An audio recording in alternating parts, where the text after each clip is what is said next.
Assalamu alaikum.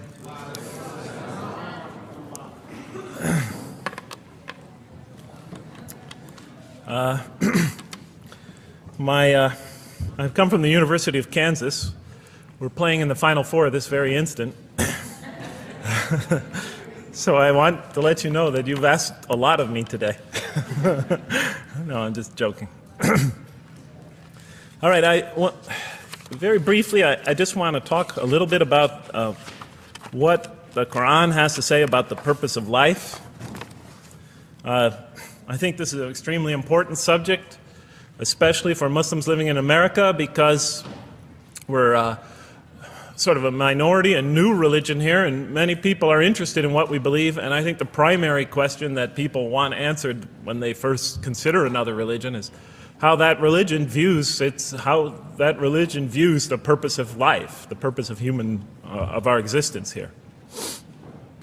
And so I'm going to begin, though, talking about an atheist point of view, because I want to talk about what sort of answers the Quran might have for an atheist. So to begin this, I need to talk for about 5 or 10 minutes about what I believe contributed to my becoming an atheist, because I grew up in a Christian family. And then I'll talk for about 45 minutes or so about what I experienced in the Quran and how that sort of changed my perception. So it's very simple. But my wife always says I should summarize what I'm going to do before I talk, because it's easy to get lost in my speeches. And my wife doesn't have a lot of confidence in my speaking ability. Okay, so let me start out by mentioning that my mother certainly played no role in my becoming an atheist. My mother was a wonderful woman, a beautiful lady.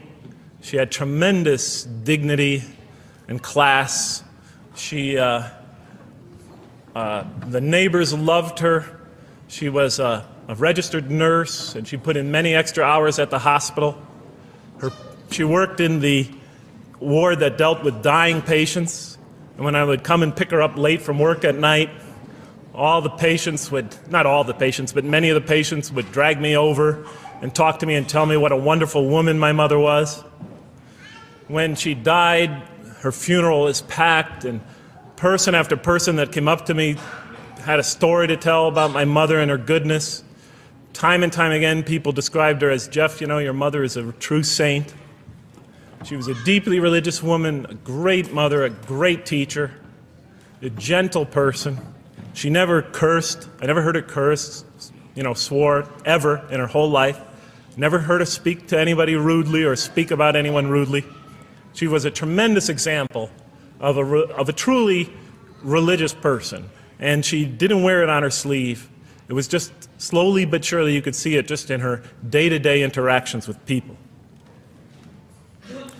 My father, on the other hand, was a difficult man. My father, for some strange reason, had this tremendous rage inside him. I don't know where he got it.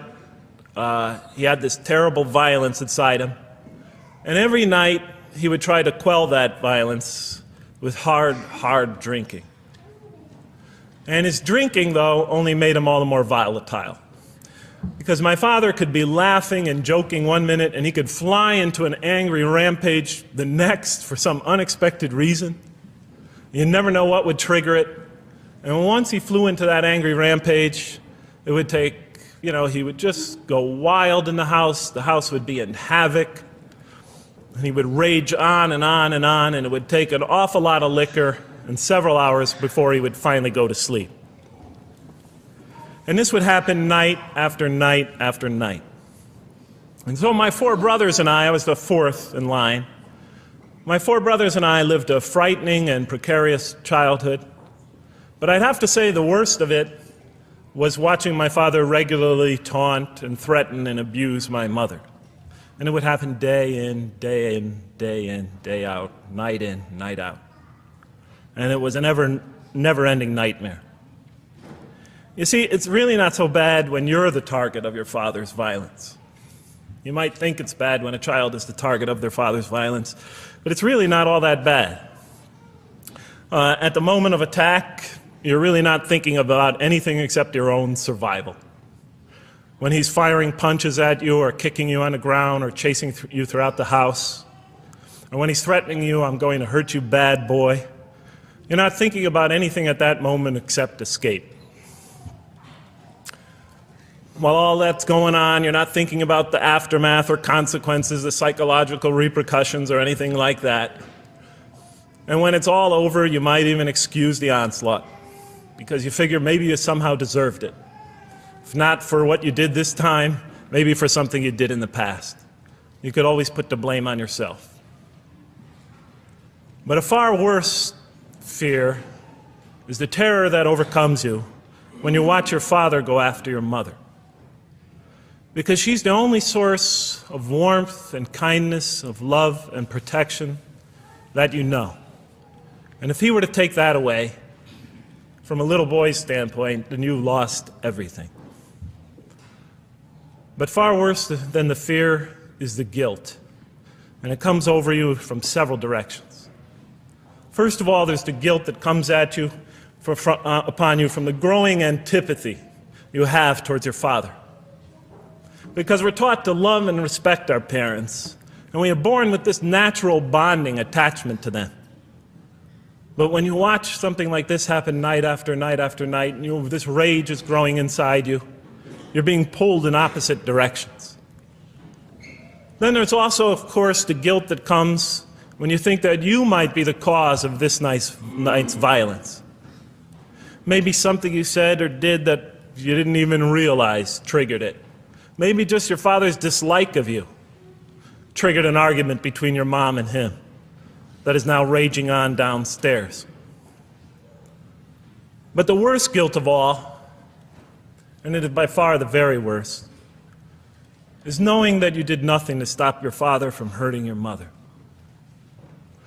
Because while he raged on against your mother downstairs, you hid in your bed and you trembled underneath the covers.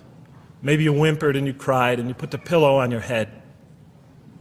And thus, you traded personal respect for personal safety.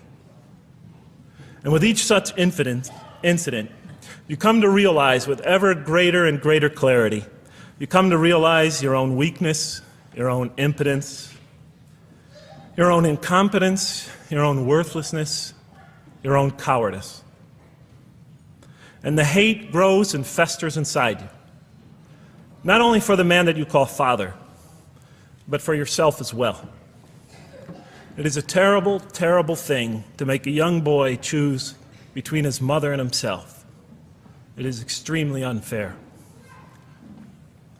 I noticed that tomorrow there's going to be tomorrow morning a lecture about spousal abuse given by Dr. Shaheen Rizwan. I hope you'll all attend it. I think it's a very important subject. When I was little, I used to daydream about life without my father.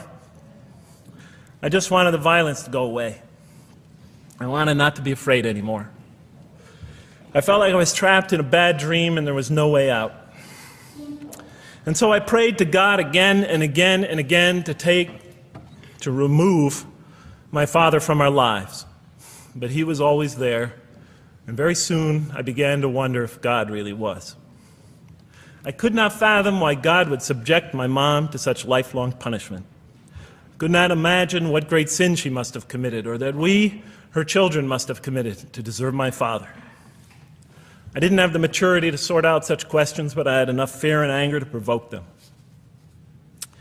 I was too young to see the wisdom in allowing my mom to suffer the violence and abuse of my father. I was too young to understand why God would let innocent children tremble night after night after night in their beds, fearing that they might not see their mother the next morning. I was too young to see how the mercy of God could even extend to my father with all his terrible failings. All I could see in my world was chaos and violence and fear, and so it became easy for me to question the existence of God. And I began to do that at a very early age. I think I'll even say that the turmoil of the 60s and 70s that's the age when I was a teenager, in the late 60s, early 70s, only reinforced my skepticism.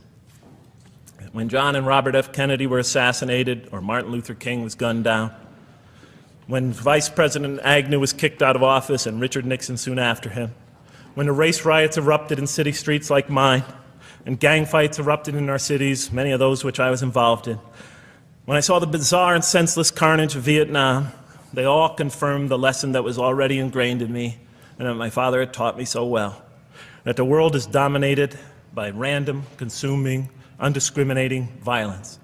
And very soon I began to ask why. Why would God make it that way? Why wouldn't He just pop us into heaven from the first and spare us all this suffering? Why does He let little children in Vietnam get napalmed and run down the street naked on fire when they had done nothing to deserve it? Why does He let the race riots go on? Why does He let the leaders be assassinated? Why does He just let the violence go on and on and on for people who had nothing to do with it? It wasn't of their own making. Why didn't He just make us angels and pop us into heaven if He could make us angels, which I was always taught He could? Why did He make us so susceptible to sin? Why didn't He make us impervious to it, like He made the angels? Is this the best world He could create, I thought? Is this the most perfect world He could create for our existence, for our beginning? I just couldn't figure it. And all the explanations I received from priests and doctors and lawyers, from whoever, spoke to me or taught me, they just didn't make sense to me. In any case, so I became an atheist when I was 16, even though I was going to Catholic school at the time. Declared myself an atheist in one class. It was a confrontation between me and a priest. We were talking about God and the purpose of life. And I expressed my views, and he said, well, then you don't believe in God. I said, well, I guess I don't. And then through my junior and senior year of high school, I got an F in religion, even though I continued to do very well on the tests. In any case, when I was 28, to make a long story short, some friends of mine gave me a copy of the Quran. And one night I was sitting in Diamond Heights, my apartment in Diamond Heights in San Francisco. I was working that time at the University of San Francisco. I was 27, 28 at that time, I can't remember. And I ran out of stuff to read, and I took this gift that my friends gave me and I began to read it. And I came to the first verse. Well, I opened the Quran, read the first page, then the second, and then very quickly, in the second surah, about 37 verses into the Quran, I came upon the story of mankind. And I have to admit, I read through it very quickly. It was about 9, 10 verses long, story of the first man and woman. And I recognized some of the details. It was similar to what I had learned when I was a child, but I noticed that there was something wrong. It was apparent to me that whoever authored this Quran, of course I wasn't a Muslim at the time, so I didn't have any idea who that was, whoever authored this Quran clearly did not understand the real meaning of the story, because they had obviously gotten the details confused. They didn't even understand the whole purpose of the story.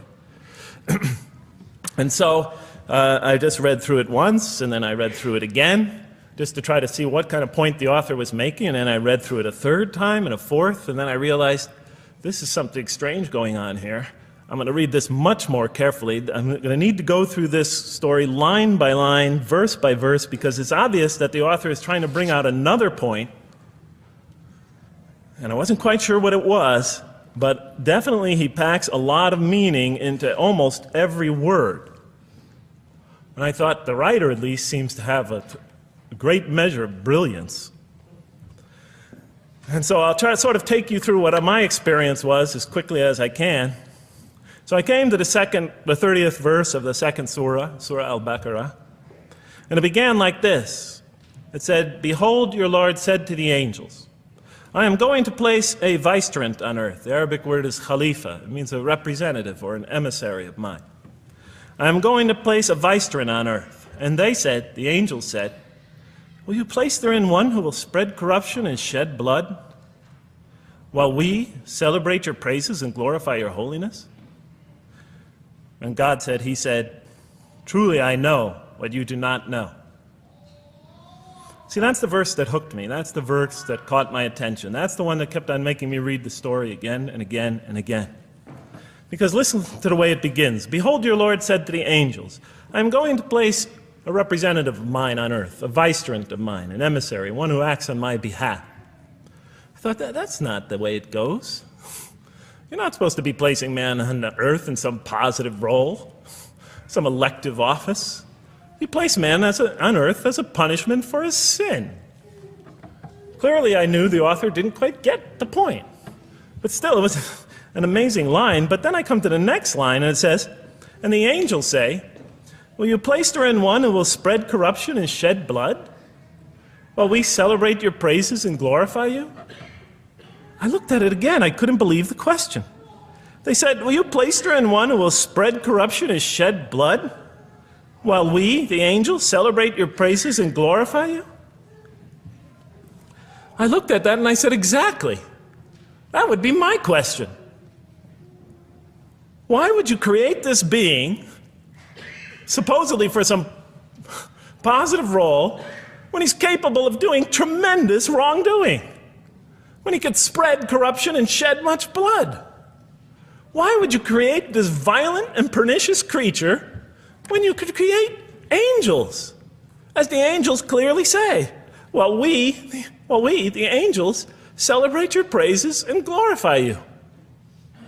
They're asking one of the most fundamental questions in the entire history of religion. Why create you, man, this utterly fallible creature, this creature who could rebel against God's will, who could do such tremendous wrongdoing, who could wreak havoc like no other creature on earth, when you can make them angels? And look where the question is being asked. It's being asked in heaven. It's almost like saying, look, why don't you just make them angels and be up here in heaven with us, you know? Why don't you just make them angels, pop them into heaven, he's fine. Why would you put him on earth where he could feel distant from you, where he could work out his worst criminal tendencies, act them out, feeling somehow independent and apart from you and free to do whatever he wants, when you could just make them angels and put them into heaven and make them perfectly submissive to your will? I looked at that question and said, that's my question. I'm not even a single verse into the story of mankind, and there before me I see my question. That whole question, everything that I ever thought, everything that I ever experienced, everything that I ever knew was in that question. It was as if the author took my life and wanted to pick out exactly the right question to humiliate me, to provoke me, to anger me. Why create man, this most destructive and violent creature, when you could make him angels? And then look at the answer. And he said, God said, truly I know what you do not know. You know, in modern parlance, we would say, I know exactly what I'm doing. I read that and said, what? You know what you do not know? You know exactly what you're doing? Well, please inform me. Tell me what you're doing. Because, you know, I'm 28 years old and I haven't figured out it yet. And I have a lot of issues that I'm still dealing with that's connected to this question. You can't just get off that easy. You can't just tell me you know exactly what you're doing. Not after what I've been through. Not after you made me this way. And then I realized, of course, I was arguing with a God I didn't even believe in. And that would happen several times as I read through the Quran. And sometimes I would just get into so agitated by what I read, I'd start arguing with this voice that I'm reading before me, that's calling to me. So we turn to the next verse. It turns out that the Quran just doesn't dismiss the question. It starts to answer it a little bit. And in the next verse it says, and he taught Adam, God taught Adam, the names of all things. And then he placed them before the angels and said, tell me their names if you are right. So this verse is clearly referring to the previous one. But notice what it says. Now, from my own background, I remember Adam naming things, but it wasn't connected to any answer to any philosophical question.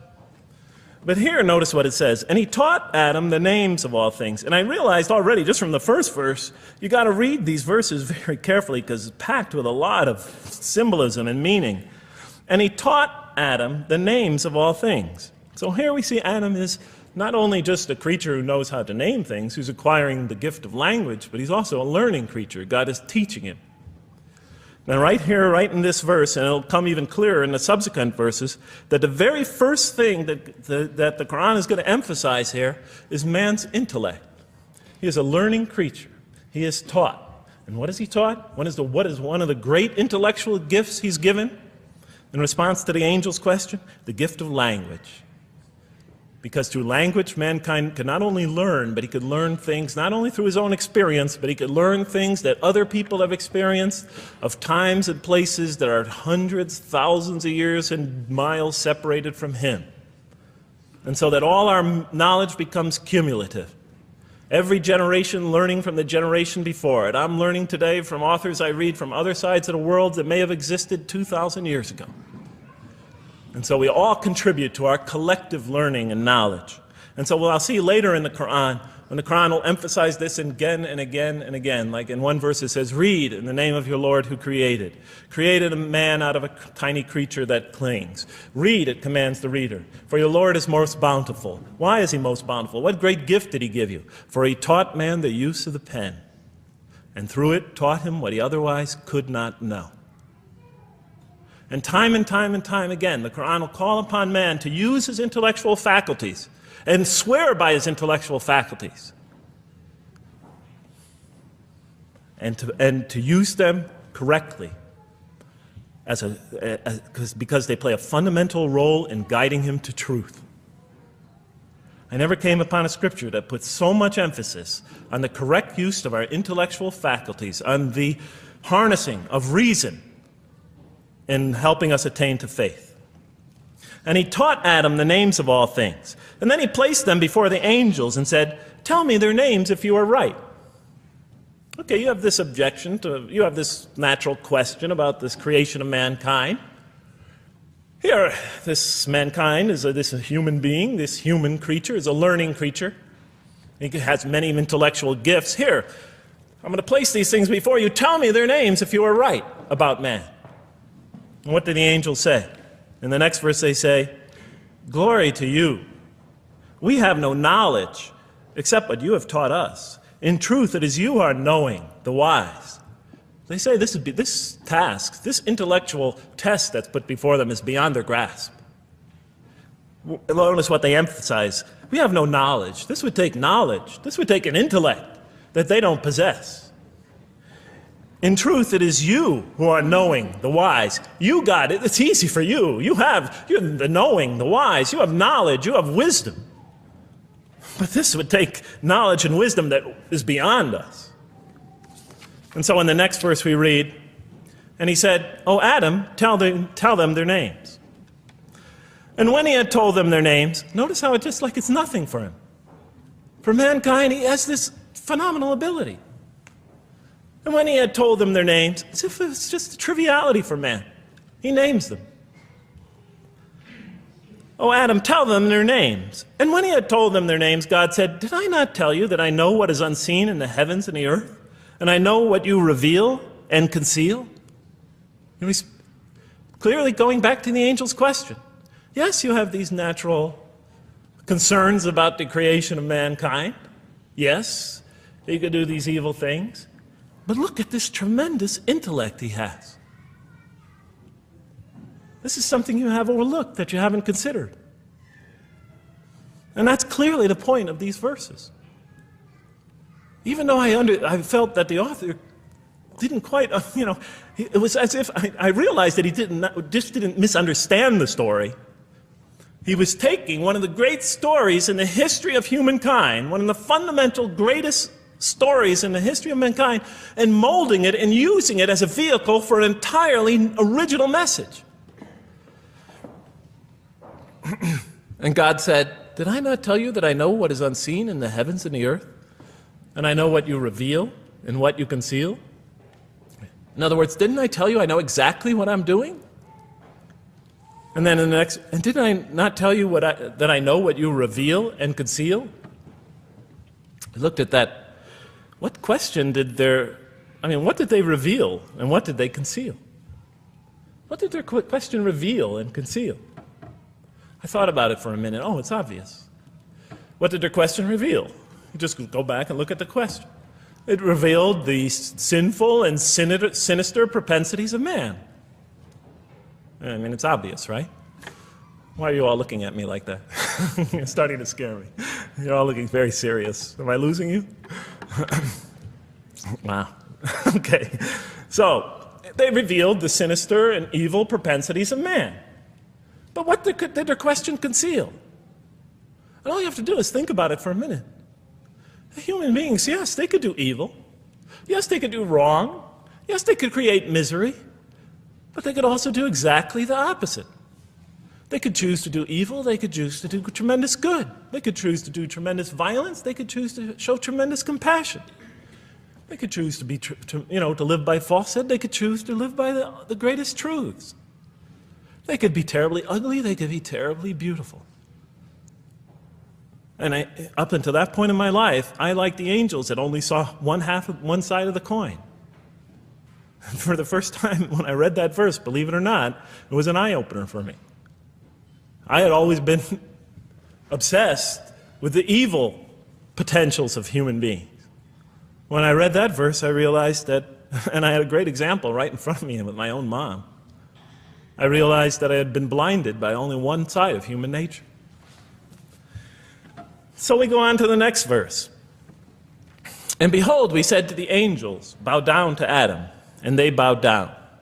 But not so Iblis. Iblis is like the father of Satan. Satans, satanic beings, forces, creatures, existences. He refused and was arrogant. He was of those who reject faith.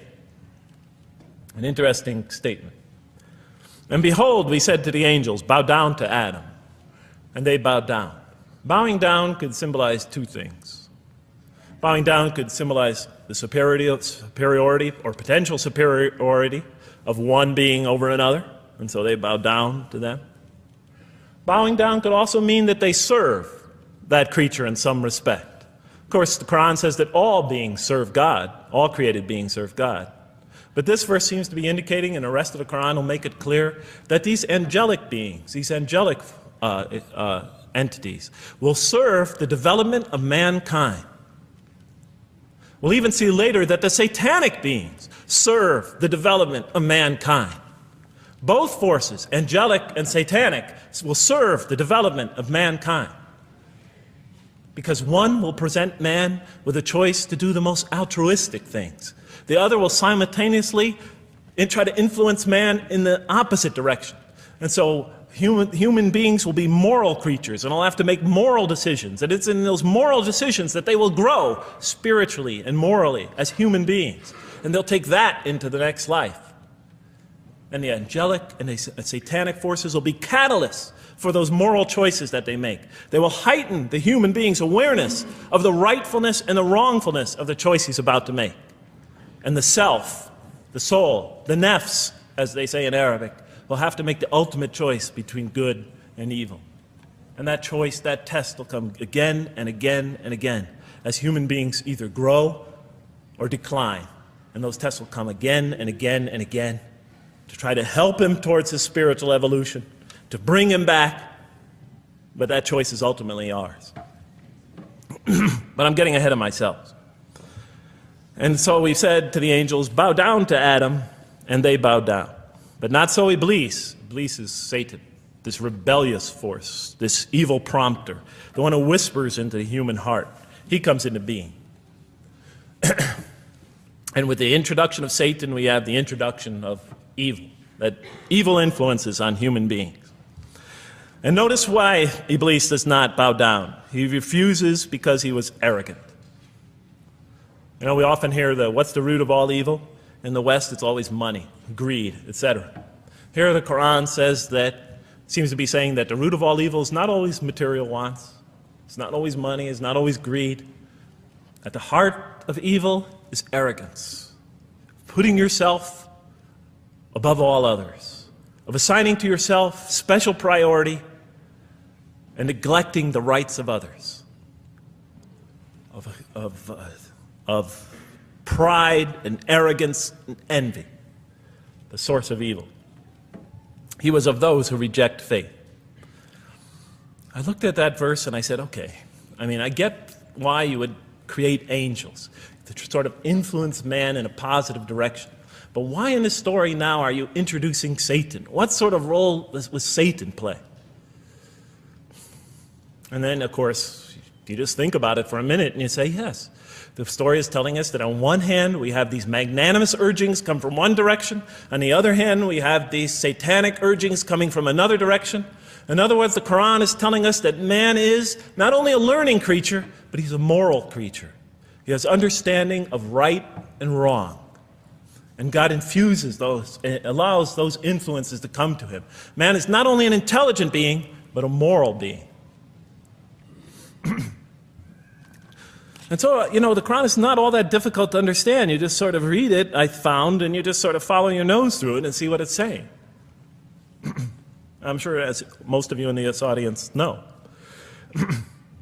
Okay, so we see that man is not only a learning creature, but he is a moral being as well. There's another verse in the Quran that says, by the soul and that which whispers into it, or which breathes into it. It's morality, it's immorality, and it's God consciousness. Both of these we are under the influence of. And God allows us to be under the influence of this. He creates us to be exposed to both influences. And then the verse says, truly he is successful who causes it to grow. Causes his soul, his self, his real self to grow. And truly he is lost who stunts it, who disallows, who destroys his personal growth. So mankind is not only an intellectual being, but a moral being. And we said in the next verse, O Adam, dwell you and your spouse in the garden, and eat freely thereof what you wish, and eat freely thereof what you wish. But come not near this tree, for then you will be among the wrongdoers. I looked at this verse and I was, starting to wonder if the author was drifting back to the old story again. I was confused. And we said, O Adam, dwell you and your spouse in the garden, and eat freely thereof what you wish, but come not near this tree, for you will be among the wrongdoers. I thought it was drifting back to the old story. Man sins, man's punished for his sins with earthly life. Maybe the author is drifting, he had a good idea, and now he's drifting back to the sort of traditional story. Maybe he couldn't make his mind up what story he wanted. Except for a couple things about this verse, and this happened with almost every verse as I read through it, is that the whole tenor of the passage is sort of not what you would expect. I noticed that the Quran in this story has a tremendous penchant for understating things. Because it says, and said to Adam, dwell you and your spouse in the garden, and eat freely thereof what you wish, to Adam and his spouse. But come not near this tree, for you will be among the wrongdoers. I mean, there's no sense of God being threatened by the possibility of man eating from the tree. In this story, we don't see in this verse, we don't see that God is nervous at the prospect, that he's threatened by the prospect, that he's anxious about it. The tree that he picks, it seems like he's just picking out any tree. Nothing special about the tree. Go not near this tree, for you will be among the wrongdoers. Satan will later come to him and tell him it's a tree of eternal life, of a kingdom that never decays. Turns out to be a complete falsehood in his part. Nothing special about the tree. It's just a tree. God's not nervous at the prospect at all. In the tradition that I came from, God is threatened by the prospect. He has to put an angel with a fiery sword by to protect the tree, so that mankind never goes next to it again. I'm not putting it down, I'm just pointing out the difference of the story. They're both beautifully told. But he has to guard the tree. Why? Because if they eat from it, they'll become gods like us. This man, he already has a rebellious nature. Can you imagine if he eats from this tree? Can't let him get near that tree.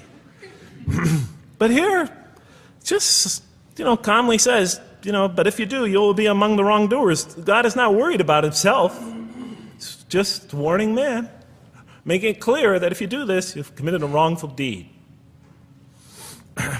Again, the whole tenor of all these verses that you read through it is God knows exactly what he's doing. Okay, next verse. But Satan caused them to slip and expelled them from the state in which they were. And we said, go you all down, some of you being the enemies of others, And on earth will be your dwelling place and provision for a time. What? I said. I mean, you know, I was expecting now the rage, the anger, the violence, the jealousy. That's what I was expecting. Okay, they eat from the tree. Where's the rage, the violence? I'm going to punish you now. You're going to sweat on earth. And you're going to suffer, and you're going to stub your toe, and you're going to work, and you're going to labor. And you're going to die there for what you did. And where is the woman? All right? And the woman, right? She's the one who's going to suffer the most, right? She'll have to suffer labor pains and monthly cycles, right? And bleeding and crying out when her children come into the world. And she'll scream out. And worst of all, the greatest humiliation, the man will rule over her. When he's obviously her intellectual inferior, because she and the angels she and Satan seduced him, and he just bumbled along and committed a real, wrong deed. Well, I don't mean to make light of it, but the story is obviously different, though. No threat here. As a matter of fact, look at the way it says, "O Adam, dwell you and your spouse in the garden, and eat freely thereof what you wish. But come not near this tree, for you will be among the wrongdoers." Then they make the mistake. But Satan caused them to slip and expelled them from the state in which they were. And we said, "Go all you down, some of you being enemies of others, will be adversaries of others. Some of you will be adversaries of each other, and on earth will be your dwelling place and provision for a time." This is not a deity losing it. If you look at it, I mean, on earth will be your dwelling place and provision for a time. That's not the words of a God that is lost, that is really extremely upset. On earth will be your dwelling place and provision for a time. When I walked into the hotel today, and they said, and it's this nice one up here, I don't know the name, I can't remember the name of it, but it has a continental breakfast. And they said, your room will be room 111, and there's a continental breakfast in the morning. I didn't say, I didn't think they were mad at me. Because they said, you're going to sleep here, and this is going to be your provision in the morning. Oh, thank you. But notice something else about this verse. I mean, when you read these verses for the first time, I don't know, maybe I'm nuts, and many people think I am.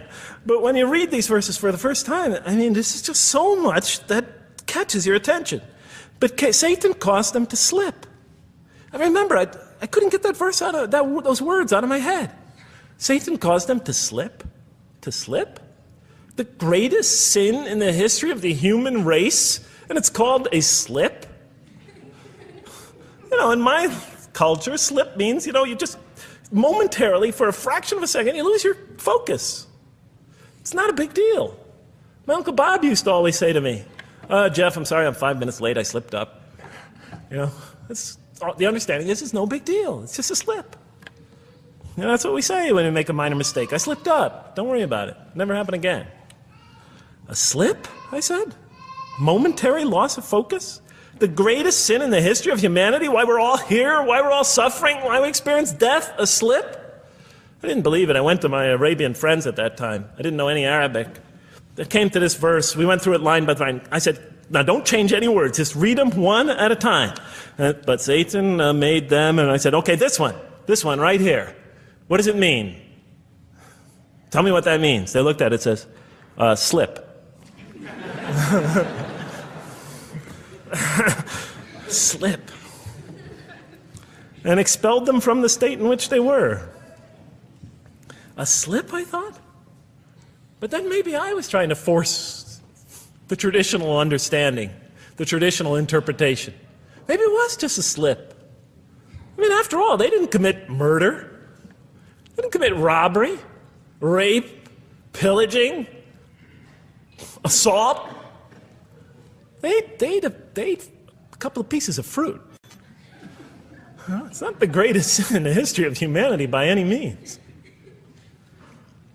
And then the next verse says, and then they were expelled from the state in which they were. Well, what state were they? Let's see now. Let's go back from where we started. First, mankind is being taught. We see he's an intellectual being. Then we show he's a moral being. Moral being means he's a being that's going to have to make choices. And then God gives him this choice. It's not a huge deal. It's not the gravest sin in the history of humanity by any means. It's minor by any standards. They make it, though. We see that God originally intended to put man on earth as his vicegerent. We see a period of preparation where he's being prepared intellectually, where he's growing intellectually, where he's growing as a moral creature. When does God finally put him on earth? What signals that he's ready to begin? He makes his first independent choice. It's not the worst deed in the history of humanity. It's minor on anybody's scale, but it shows that mankind is ready to act on his own, to be his own, to make his own choices, that God has empowered him to make choices, and he's ready to make them and carry them out, and see them most often to their expected ends, if God wills. And that seems to be the only real significance of it. But I thought, maybe I'm getting this wrong. Maybe God just blows off into an angry rampage the next verse. So I look at the next one and it says, and then Adam received words from his Lord. And God turned to him mercifully. For he's oft returning, ever merciful. Well, if I had any doubts up till now that God is not enraged by what this has happened, that God hasn't prepared mankind for this choice, for what was eventually going to happen, that all this was preparation for mankind to begin his earthly sojourn in this famous allegory. If I had any doubts before now, I had them, certainly didn't have them after reading this verse. This verse is entirely consoling, reaching and merciful, reaching out to mankind in mercy. Mankind goes to earth. He's obviously afraid. He obviously feels remorse. He's in an unfamiliar environment. And what does God do? He turns to him. He turns to him. In Arabic, the word has the meaning of like a father turning towards an infant or a child or somebody, or a parent, a mother turning towards her child. And he turns to him mercifully, and for God is oft returning, ever merciful. And Adam receives words from his Lord. What kind of words? Probably words of consolation, words of hope, words tell him not to be scared. And in the next verse we see those are exactly the type of words that Adam receives. He says, go down, Adam and his spouse. Go down from this state, all of you together. Repeating that again, just so that we know that this is not a punishment here. Go down from this state, all of you together, and truly there will come to you guidance from me. And whoever follows my guidance has nothing to fear, nor shall they grieve. It is an emotional picture. This young couple is here, in fear, in shame, feeling remorse, and God reaches out to them and turns towards them and tells them, you have nothing to fear, nor shall you grieve. I know this is tough for you, but you've been prepared for it up till now, through your entire existence. It had to happen. This is a necessary stage in your development, in your growth, but just hang in there, follow my guidance, be true to me and I'll be true to you, I'll guide you, I'll help you, I'll do whatever you need. Just follow my guidance and you have nothing to fear, nor shall you grieve. Okay. So I was impressed. I thought this author, whom I didn't know, I thought was extremely brilliant. Because the story is entirely coherent, but it's bringing out entirely new meaning. And it's stressing some things in the human equation that I would never have normally thought of. Actually, I thought these sort of things argued against the existence of God. Here, the author was using them to say, look at these. These play a fundamental role in the purpose of life. What? Intellect. Human beings have intellect. Right. In response to the angel's question, they are moral creatures, and they are subjected to evil and angelic promptings. And they have to choose between them again and again and again throughout their existence. And their growth, which the Quran talks about frequently, is going to depend on that. We're here to grow, as we will see. But it emphasizes choice. Human beings are creatures of choice. It also emphasizes suffering. Suffering. Hey, that's pretty nice writing. It also emphasizes suffering. Human beings are going to suffer here on earth. That's the first thing that the story mentions. Spread corruption and shed blood? Havoc, suffering, pain? Yes, these three things play a central role somehow, the story is saying, in our development on earth, in our very purpose of our development. These are the three things we've always had the most trouble grappling with, all theologies have.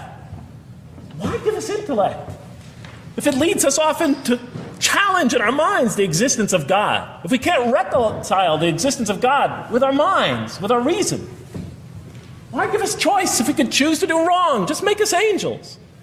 Why let us suffer so on earth? Just pop us into heaven. And here the Quran is telling that these play essential roles in our attaining of faith. Not only these, of course, it also mentions guidance, God's forgiveness, revelation, etc., angelic forces, satanic temptation. It mentions all these other things as well. But these three essentially really caught my attention. I never expected that these three things would be emphasized. And so as I read through the Quran, I looked, anytime I saw anything that seemed to relate to this, I would write down notes and underline it. You know, and I would walk up and down in San Francisco with my pen as I'm walking, because I like to walk about 7 miles every day, and I'd be underlining. My friends would always say, "Jeff, what book are you reading?" And I would lie to them. I'd tell them, "Oh, it's a great novel or something." You know, I didn't want them to know that I was reading the Quran. I think they thought I was going nuts. But in any case, so very quickly, I was wondering, does the Quran really emphasize reason? Does it really emphasize choice? Does it really emphasize suffering? How much more time do I have, Madam Speaker? 35? 25, okay. I'll do the best I can. So let me just try to indicate to you, as I read through the Quran, and I'll try to get through this quickly because you guys look tired. And I know you're interested to find out how that basketball game is turning out. Let's see, does the Quran really emphasize reason as essential to human growth, to this experience we're having on earth, to our very purpose? And the answer is definitely yes. So much so that even Western Orientalists, people who wrote against the Quran, said that this is a major feature of the Quran, a feature that you cannot miss. Henri Lemens, writing in the early part of this century, one of the famous Orientalists, you know, who wrote very much against Muslims, hoping to unseat them from their religious belief. He wrote, "The Quran," and this is his quote, "is not far from considering unbelief as an infirmity of the human mind." Unbelief is, he thought, and he was saying it mockingly, is like, you know, you can't think straight. You're not using your mind right, as my father used to say. Maxime Rodinson wrote at length about the rationalistic approach of the Quran to faith. And this rational tone of the Quran is one of its most salient features, beyond doubt. I'll just give you a few quotations. One of its fundamental themes is that people ignore or reject God's signs and corrupt religion precisely because they do not use their reason. And the Quran will say that again and again and again. The Quran says about the disbelievers, they refuse to reason and are a people who do not reason. I have 7 such quotes in the Quran. The Quran will say, "Will you not reason?" It mentions that 14 times to the reader. God reveals signs and lessons and admonitions so that, and this is a quote from the Quran, perhaps you will finally use your reason. There are 8 such statements in the Quran. From the Quran's viewpoint, reason and faith are allies, just as illogic and false belief are allies. And it clearly sets the conflict along these lines. It says the right way has henceforth become clear from error. Those who benefit most from the Quran are persons of insight. 16 such statements in the Quran. Firmly rooted in knowledge, 8 such statements. Use their reason, 10 such statements. Stand on clear evidence and proof, 7 such statements. Those who oppose this revelation are deluded, 9 such statements. In manifest error, 28 such statements. Ignorant, 15. Foolish, 3. Have no understanding, 9. Only follow surmise and conjecture, 9. And blindly adhere to tradition, multiple times. It states that. In an almost Socratic style, the Quran repeatedly quizzes the reader and calls into question his or her assumptions. Again and again, it asks us, what do you think? 18 such statements. Have you considered this or that? 13. Did you suppose? 7. Sounds like a math teacher. Do they not ponder? 2 such statements. Do you think? Do you even think? 18 such statements. The message is clear. To gain truer faith, we need to free ourselves from inherited notions and examine our beliefs rationally. Learning plays a key role in human development. Read the Quran, exhorts the reader. For God taught us the use of the pen and taught humankind what it otherwise could not know. In life, nature, and history, in the Quran, there are signs and lessons for those who are wise. There are 21 such statements. The Quran states over 100 times that it has been revealed to make things clear. I thought the author of this Quran must have had a strong mathematical insight, a natural mathematician. All throughout, when I was reading, I was trying to imagine what he must have been like. God teaches humanity both directly and indirectly, and sometimes so subtly that we are unaware of his instruction. Thus he tests us in multifarious ways. Of course, I just want to make it clear, Muslims believe God himself is the author of the Quran. Sometimes I give this speech and people come away and ask me, Jeff, who is the author of the Quran anyway? But I didn't know. So I was just trying to figure it out. Repetition is indicative of the importance given to certain ideas. It should be observed that the Arabic word for knowledge in the Quran, ilm, appears 854 times in the text in its various forms. It's one of the most frequently occurring words. So the Quran really does put great emphasis on reason in our spiritual quest. Does it put great emphasis on choice? Well, here's what it has to say. Let there be no compulsion in religion. The right way is henceforth clear from error. It's a choice, and it must be freely made. And it's a choice between correctness and error, between right and error, between reason and falsity. Had God willed, he could have indeed guided you all, it says in the Quran. I went, why not? I thought. Why not just guide us all? Why let some of us choose to go this way and that way?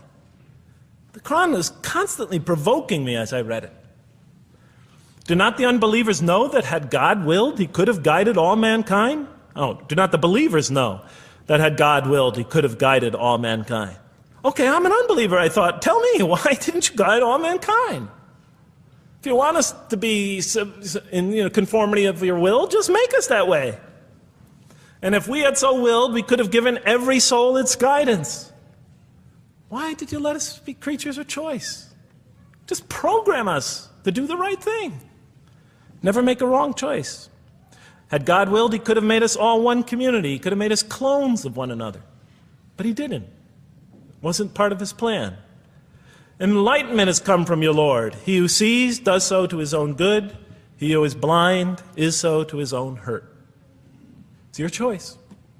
It says it again and again in the Quran. Remember when I was reading this, I was a disbeliever.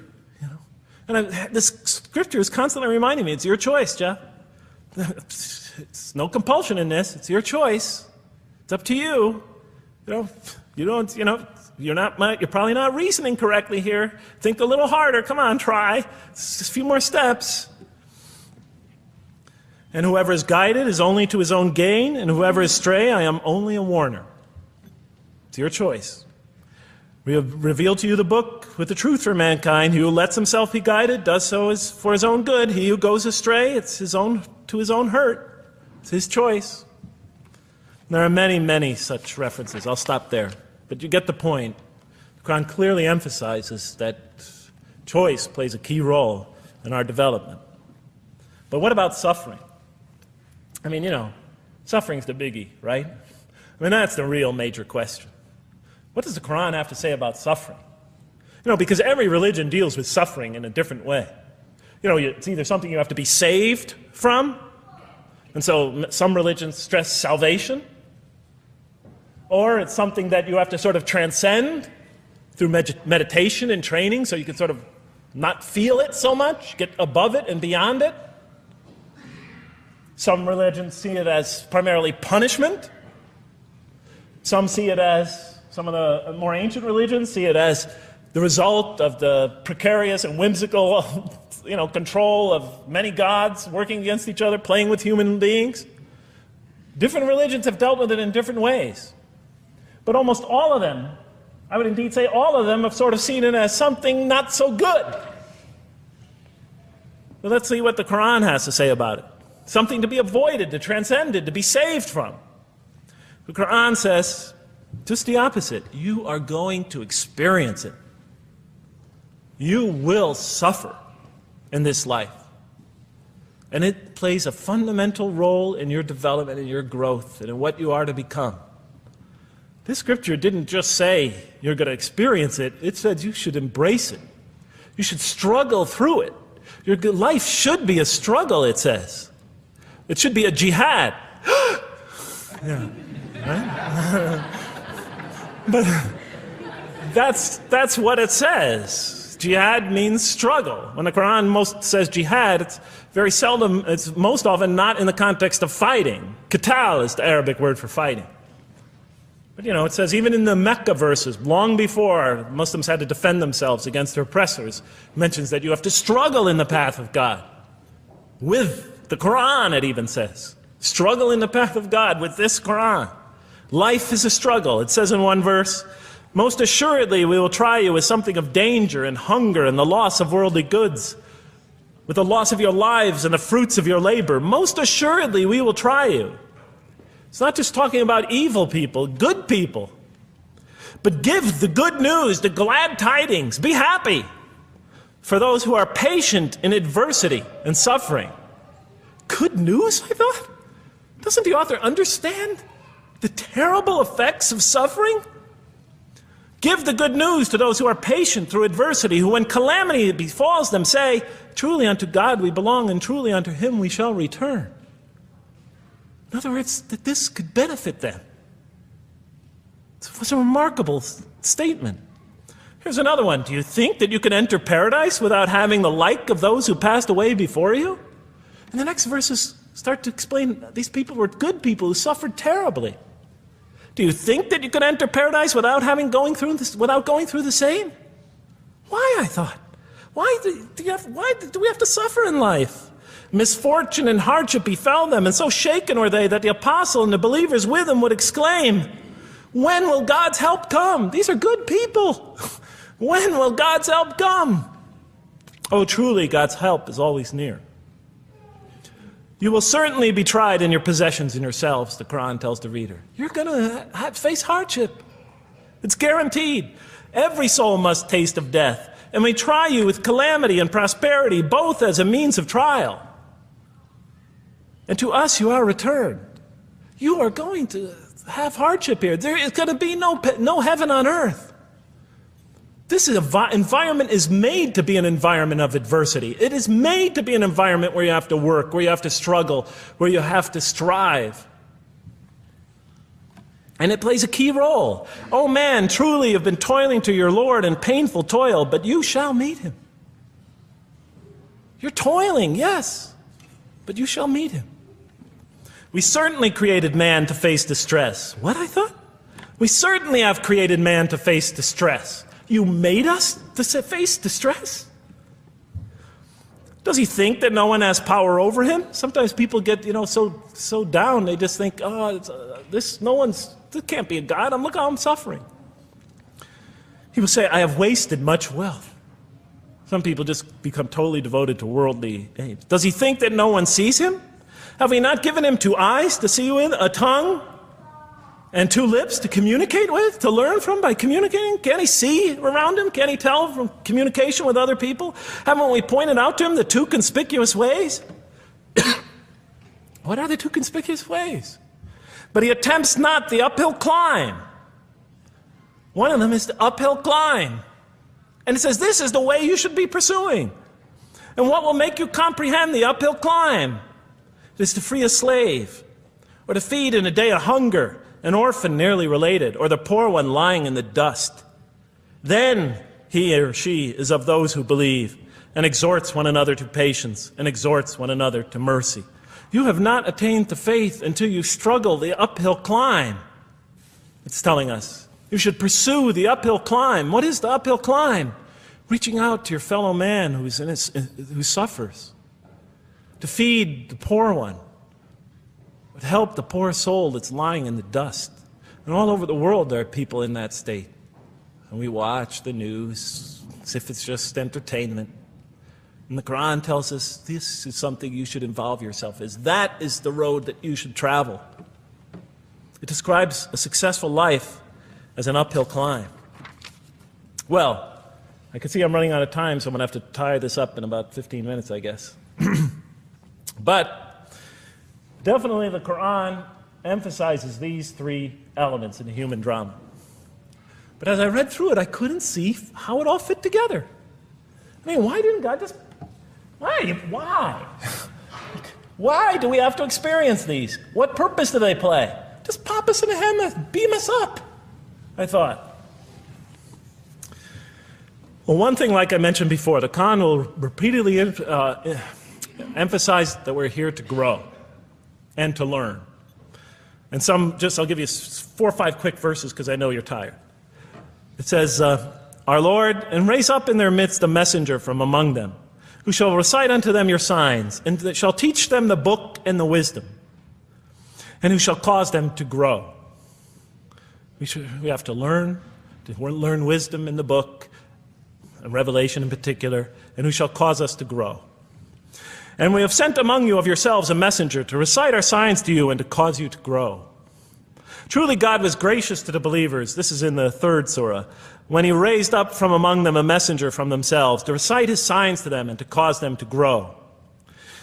It is he who has sent among you among the unlettered people a messenger from among them to recite his signs and to cause them to grow. These are all distinct references. Just 2 more. There are many more. And the soul and that which breathed into it, its immorality and its God consciousness, he is indeed successful who causes it to grow. And he is indeed a failure who stunts it. And in the 92nd surah, Surah Al-Layl, it says, Far removed from it will be the righteous who give his wealth that he may grow. So the purpose somehow is to grow. We're in a growing, learning, developing experience. We weren't just created when we came into the world. This is actually a stage of our creation.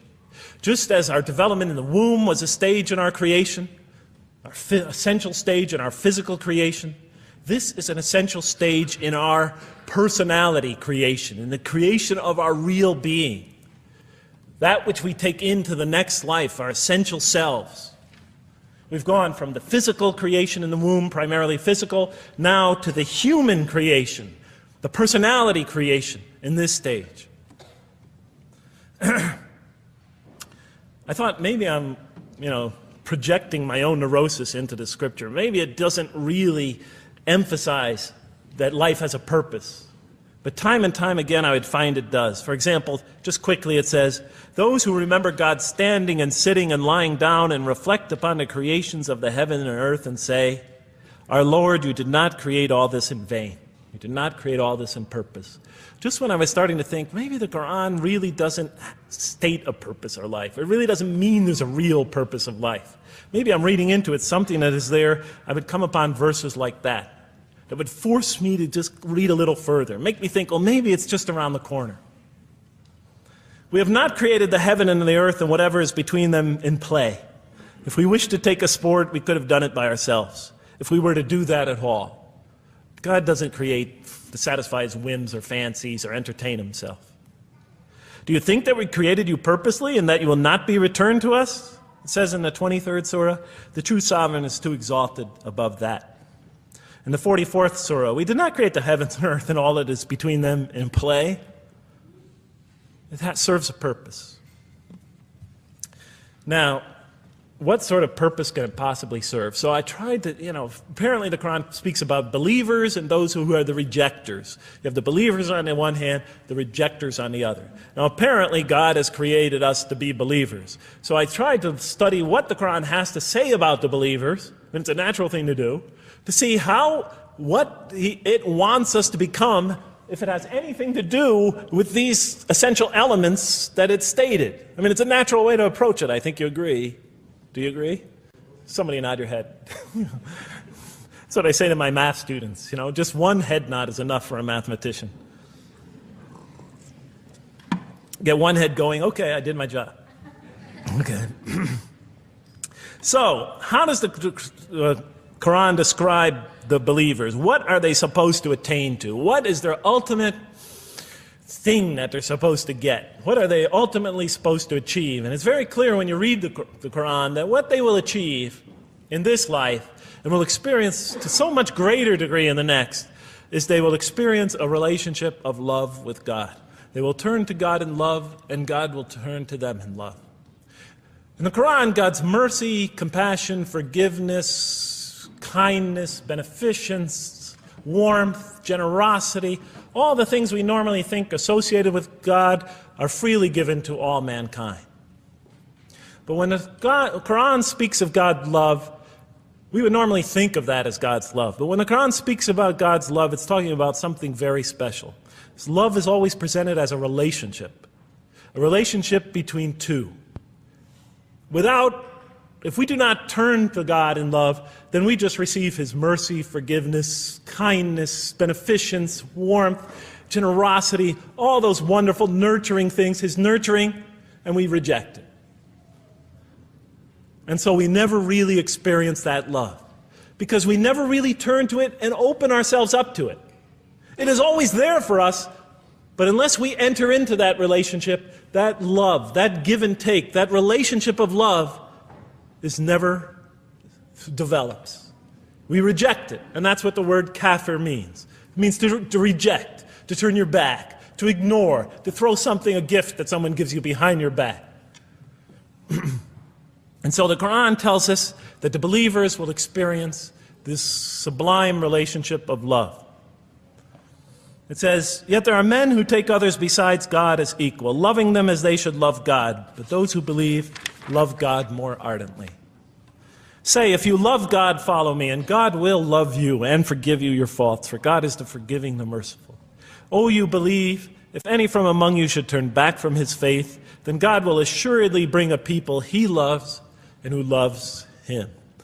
And throughout the Quran, I'll mention time and time again that God loves the believer. God loves this type of person. God loves that type of person, and so forth and so on. So it's quite, and I'm trying to pick the speed up here, so you'll have to excuse me for that. But it is apparent from the Quran that one of the purposes of creation, maybe the essential purpose of the creation, is to produce from this subset of humanity that will freely enter a relationship of love with God. They will not only experience the beauty of other relationships in their lives, but this love that they will experience with God is the sublime experience that they will enjoy. Not only in this life, but infinitely greater in the next, when all the distractions, all the masks are stripped away. Okay, I thought, you created us to love you, for us to turn to you in love and to experience your love, to receive and experience your love. But why do you need these? Just pop us into heaven, love us, and make us love you. Program us to love you. You'll make my dog love me. Do the same sort of thing. I kept on coming back to the same issue. Just do it. Okay. Still couldn't see it, and I was almost through the Quran, and I thought either I'm dumb or this scripture just never really got to it. Okay, so I didn't give up. I thought, okay, what's the next natural thing to do? Okay, so we're here to develop this relationship of love with God. The Quran tells us that, if we are believers and we do good, we'll experience great joy and peace in this life, not only through our relationship with God, but through complementary relationships with all the people around us in this world will be a one for us of peace and serenity, even though we have to struggle and survive and suffer. But I couldn't see, how this all tied in with this suffering business and why He couldn't just put us into heaven. So what's the next natural thing to say? Okay, so we're created to have this relationship of love with God, to enter this relationship, to experience and receive all that He has to offer us. So the natural thing to do is to study the two partners in that relationship. What does the Quran have to say about us, the believer? What does it ask of him and her? What does it require of them? And then what does the Quran tell us about God? And then is there some essential nexus, some essential connection between them, and does it have anything to do with these? Because if the Quran doesn't show that, then the essential link that links all this together, that pieces it all together, is missing.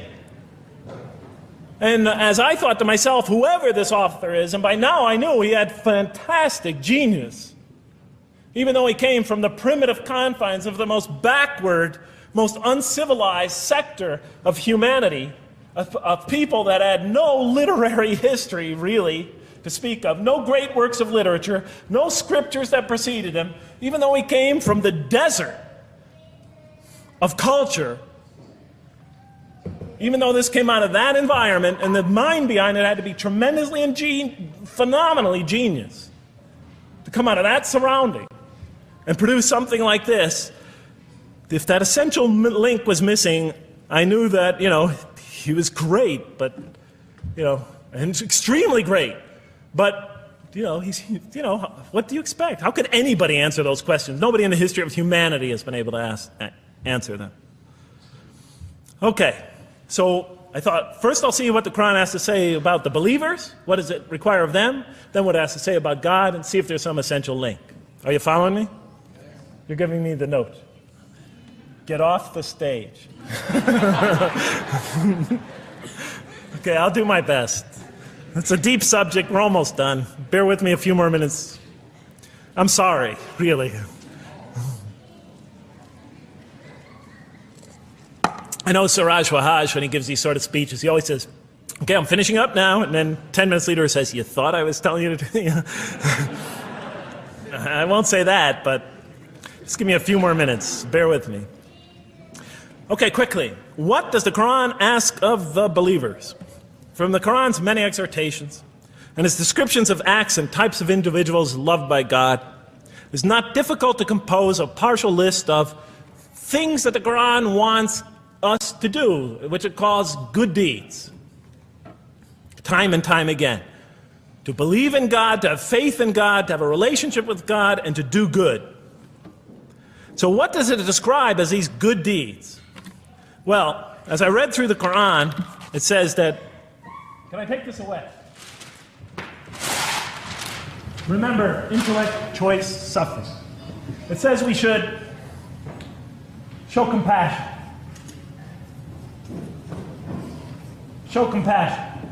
We should be merciful. I have the references here, but just excuse me, I'm not going to list them all, we're running out of time.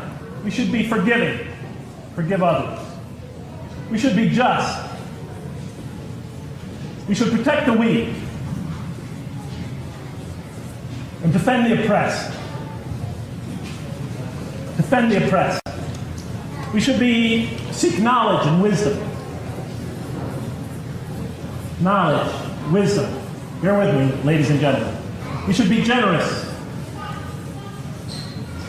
truthful, and we should be peaceful.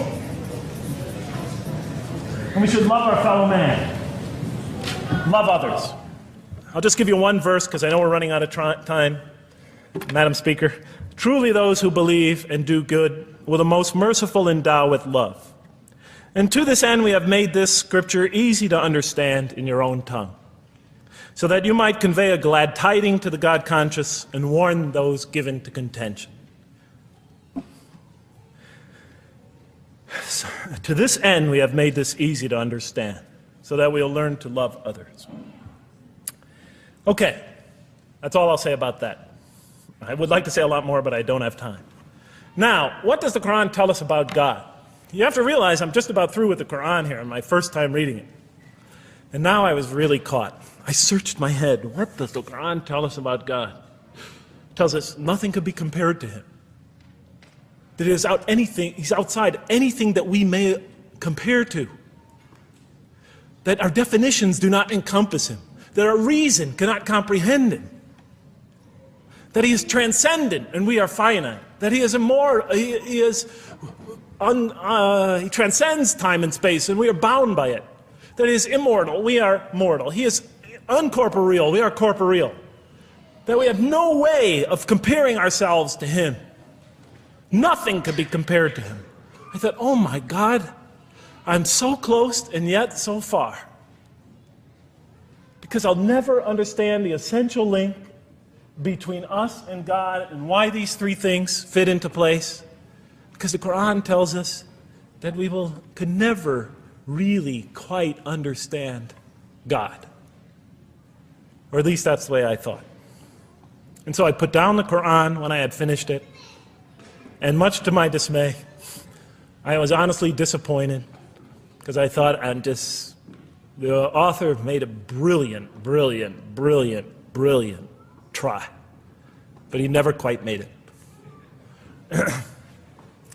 And so I was sitting in front of, about 3-4 weeks later, I was sitting in Diamond Heights in my apartment watching a football game, I think it was.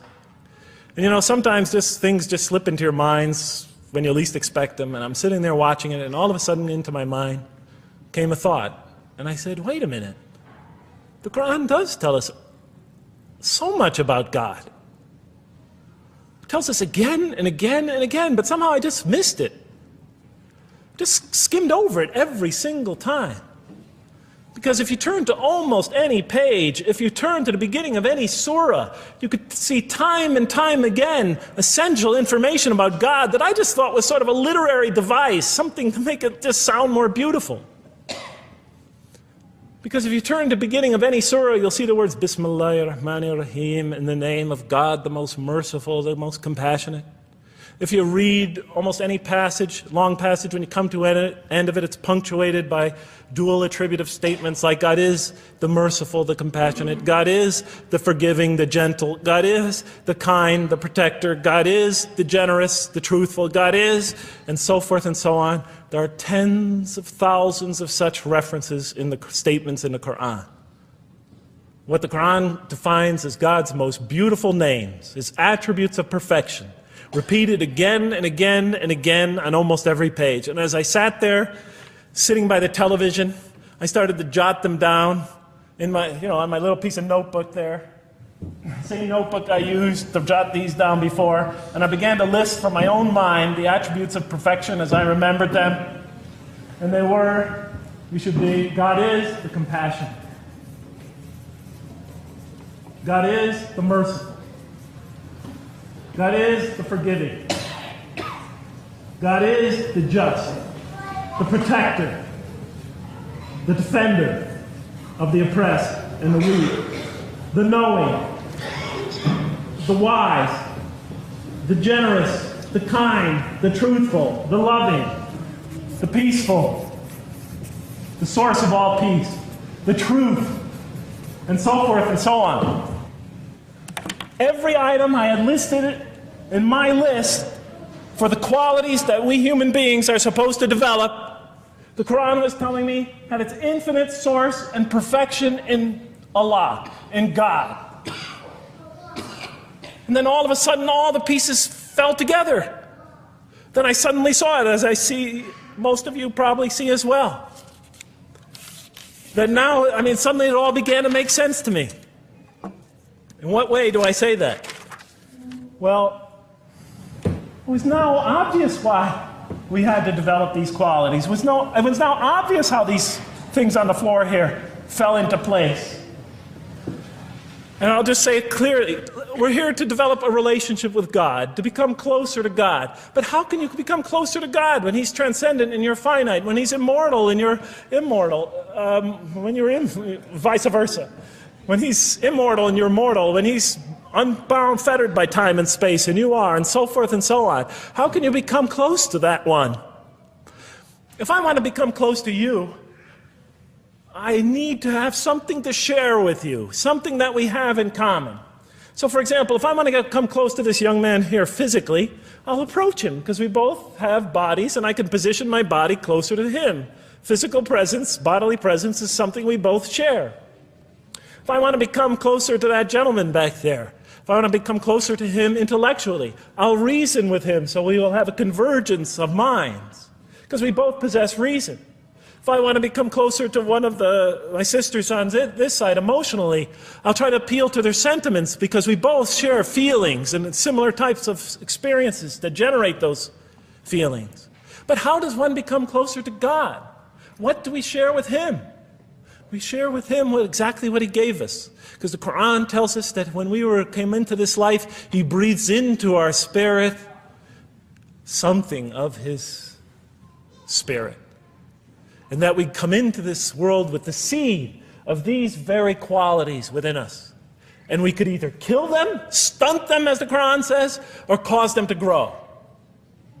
And when we grow in these, we grow in our ability not just to experience tremendous beauty in life through all this, but we grow in our ability to receive and experience the infinite beauty, the infinite peace, the infinite truth, the infinite compassion, the infinite mercy, the infinite, etc., all the way down the list, that only comes from the infinite perfect source of all these. The more we grow in mercy, the more we grow in our ability to receive and experience in this life and in the next, to an infinitely greater degree, the mercy of God. The more we grow in compassion, the more we grow in our ability to receive and experience God's compassion in this life through prayer and through ritual and through contemplation and through other experience of others. And of course, infinitely more in the next life, the compassion of God. The more we grow in our truthfulness, the more we grow in our ability to experience God, the truth, because all truth comes from God. The more we grow in these things, the more we grow in our ability to receive and experience God's attributes of perfection. The more we grow in our ability to receive and experience His being. And that sort of nearness we are growing to Him is tied to our essential nature and to His. It's more than just physical nearness. It's more than just a convergence of ideas. It's more than just a convergence of feelings. It's a convergence of essential beings. It's the closest type of nearness two can feel, two can experience. I'll just give you a quick analogy, because this helped my children. Let's pretend I have a goldfish, a dog, and 3 children. 3 daughters, let's say. And I do have 3 daughters. No matter how much of my love, compassion, forgiveness, caring I pour upon that goldfish, it could only experience it to a tiny degree. It might not even really be aware of it, because it's a very primitive creature. But my dog, on the other hand, when I show it all my kindness, all my love, all my compassion, all of what is essentially me, it can experience it to a much higher degree than my goldfish. And through its interaction with me, through its own trying to give its own self to me, we could experience a quite wonderful relationship.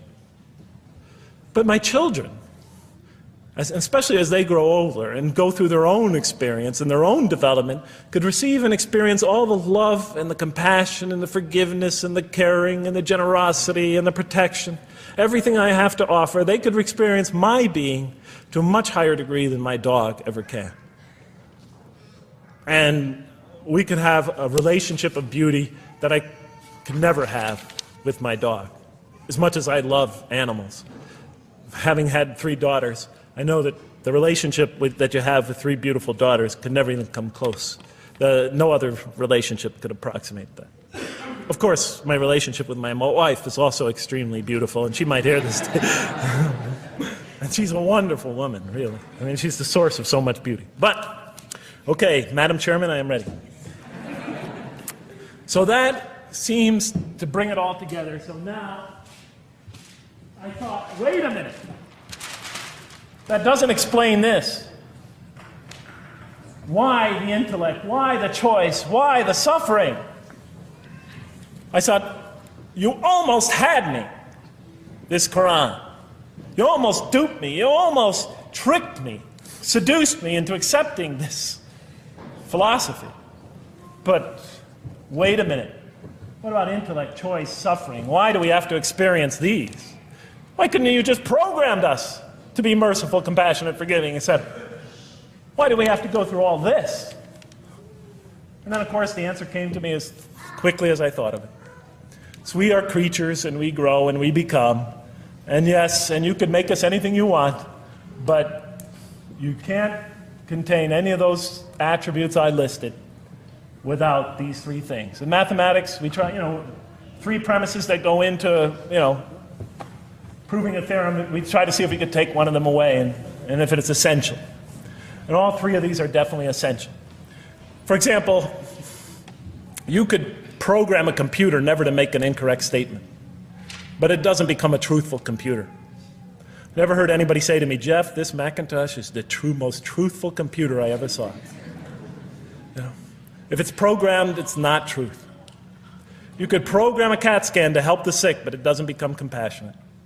Never heard a doctor say, Jeff, if you want to see a compassionate CAT scan, you come right over here. Right? Because all those things, compassion, forgiveness, truth, caring, love, all are born out of choice, suffering, and reason. In order to do a compassionate deed, when we consider reaching out to someone in compassion, that person, first of all, that's inconceivable without the presence of suffering, an environment where there's suffering. And when we decide to help them or not, we reason in our minds, what is this going to require of me? It's going to require some suffering on my part, some of my giving of myself. And without that mental process, it doesn't become a compassionate deed. And if it isn't by choice, it's not a compassionate deed. It's that choice that makes it compassionate. Same thing with truth. Truth is a choice between telling the truth or not telling the truth. Oftentimes we tell it when we're at risk to our own personal loss. The more suffering that might come out of that choice, the greater is the truth behind it, the greater the act of truthfulness. And all the time we have to weigh the consequences of that choice. If I tell the truth there, my teacher's going to give me an F. If I don't tell the truth, I might get an A. We weigh it in our mind. Last example, the famous wedding vow.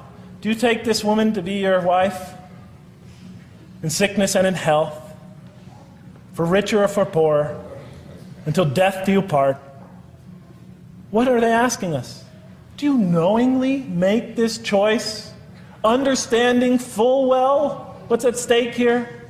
That it might involve richness but poverty, health or sickness, that suffering's going to be involved until death. Once a young lady told me, you never really loved me. Because when the growing got tough, when things got hard, when we hit rock bottom, when my life fell apart, you just got up and left.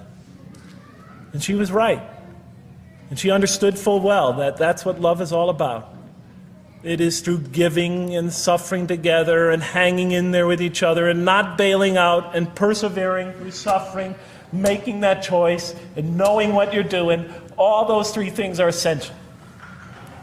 So it's very easy to see why the Quran stresses these. For in order for us to grow in these, I dropped it, we have to have these. And that's why it's very easy to see, ladies and gentlemen, why the Quran, 30 seconds, Madam Chairman, why the Quran talks about sin as self-destruction. The Quran says when we sin, we commit, the Arabic word is dhulm, or zulm, however dialect you have. Dhulm against ourselves. We oppress, we destroy ourselves. Because when we don't grow in these, when we grow in the very opposite of these, we are literally destroying ourselves. When we grow into the things that are antithetical to these, we are destroying our natures and will not allow ourselves to receive and experience the beauty that could be in store for us this life and the next. It's like coming into this world and developing in the womb none of the physical things you need to experience comfort and joy and peace and happiness on a physical level in this life. It's as if you're coming into this life and you've destroyed yourself physically somehow in the womb, and you came into it and you had nothing to protect you from the cold, from the heat, from the harshness of the elements, from germs, from disease, nothing to protect you, nothing to satisfy, give you the ability to satisfy your thirst or your hunger, nothing for you to experience any physical comfort. This is all that matters as we go into the next life. If we don't develop these through our relationship with God, our very purpose of our being, then we will experience terrible suffering in this life, worse than if we came into this life in a physical state that didn't avail us of any of the comfort of this life. And so it'll be worse than fire. It'll be worse than endless fire. It'll be worse than the worst hell we could possibly imagine. So the Quran tells us, that yes, when it talks about heaven and hell, it's used very powerful symbolic language, but what it essentially is telling us is imagine the greatest joy and wonderful and peace and serenity you could ever experience, and that's what's open to you on the one end. But on the other end, imagine the most terrible suffering that you could possibly bring on yourself, and you could also do that to yourself as well. It'll be worse than anything you could have ever imagined. So, and it's, the Quran tells us that God says on the Day of Judgment, I did not harm you in the least. You destroyed yourselves. And it could say that in total objective truth. And that's why the Quran, well, I think I'll leave it at that because Madam Speaker is about to shoot me. I still have other things to talk about, but I want to find out how that basketball game is going. So thank you so much for listening to me for so long. And may the peace and mercy of Allah be upon you all. I didn't mean to try to scare anybody at the end. That wasn't my goal. I was just trying to make a point. And may the peace and mercy of God be upon you all. Thank you so much. Assalamu alaikum.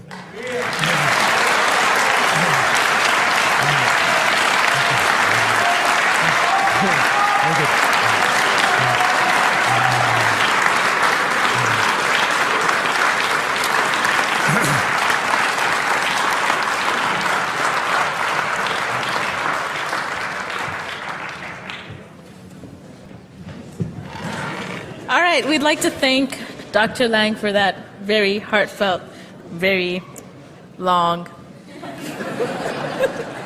presentation. I have a few things to say before you all leave, so just be patient with me for a second.